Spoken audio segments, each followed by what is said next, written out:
সেই মজা সেই। আসসালামু আলাইকুম।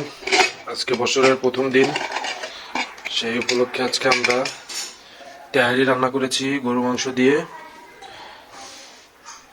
তো দেখা যাক কি অবস্থা, খেয়ে দেখি।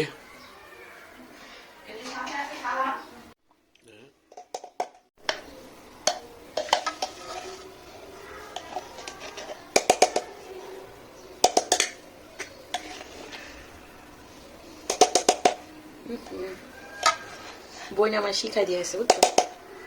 রাইস কুকারে কিভাবে রান্না করতে হয়। এই প্রেশার নাও করো।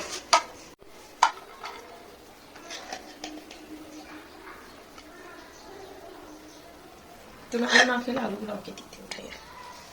আলু খাবো না এমন কোনো কথা নাই। বিরিয়ানি খাবো, আলু খাবো না, এই আলুর মজাই তো, বিরিয়ানিতেই তো আলুর মজা।